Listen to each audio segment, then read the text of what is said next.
Hi, Mohnish. Thank you for being with us. I have a question because you mentioned our time is very limited, but we have to balance between breadth and depth. So as a junior investor, do you recommend us to look at a variety of businesses, or do you recommend we should really dig deep into one rabbit hole, maybe like for a month? What do you have for the suggestions for us as young investors? Yeah, that's a great question. So I would recommend you be an inch wide and a mile deep. And I would also recommend that the areas that you start with, if you know nothing, day one, zero circle of competence, which of course you are not, but let's assume that's the case. Then you start with the products and services that you yourself use and love. So you're in love with Apple, you can take a look, but I can already tell you that rabbit hole just doesn't have much meat on that bone. It used to, but not now.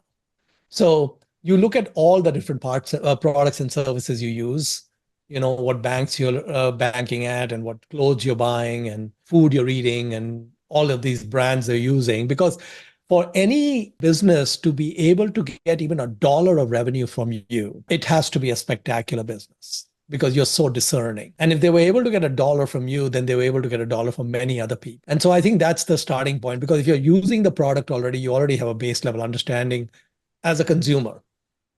And then you go from there, just kind of keep broadening from there. And then beyond that, like Charlie and Warren say, read everything in sight, read things like Value Investors Club, look at the write-ups there, see if there's some write-ups that speak to you, see if there's some write-ups there that look like there's a lot of meat on the bone and a lot of value, and then kind of take it from there. There's a lot of brain power that goes into putting those write-ups together. So, be the shameless clone. Hi, Mohnish. Again, thank you so much for your time. I have it's like a two-part question. First off, you mentioned that we should, try and go through very few rabbit holes in our lifetime, and that if these rabbit holes pay off, you could probably become rich, and you'll have to become rich once, right? But to do something like that, you probably need to be a little bit concentrated into some of these rabbit holes, sort of like all in.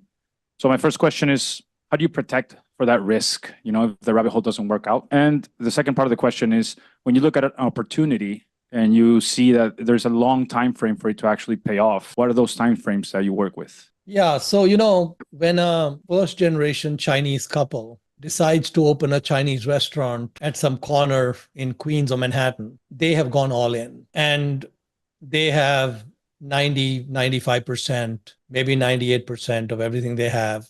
Not only are they all in on the money they have, they're all in on all the time they have. And it's not just the Chinese couple that opens a Chinese restaurant.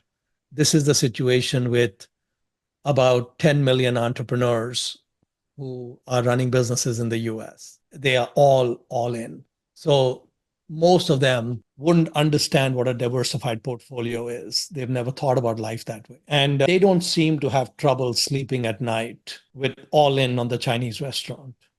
In fact, they're just so tired after a day's work, they just probably have the best sleep of all of us. So basically, when we look at entrepreneurs, they're not balanced. They're unbalanced. And when we have a portfolio that's concentrated, even if we concentrate, we're still going to have 4 bets or 5 bets. I'm not asking you to go 100%.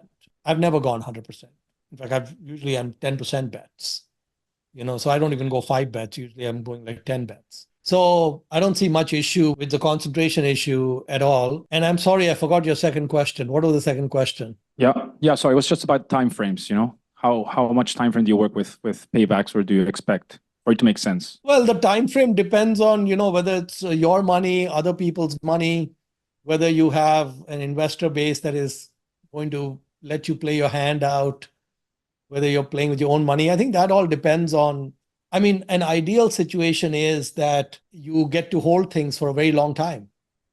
You found a great rabbit hole and you don't need to do anything for 10, 20 years. And it's going to keep, the returns may take a few years to show up, but then they keep coming for a couple of decades, 2, 3 decades. That's what we're hoping to do. So all of you have many things to do and many places to go. And sorry for the salty language. Some of that I blame on Charlie because of all the salty language he used to use when I used to meet him. But I tried to keep it clean. So thank you.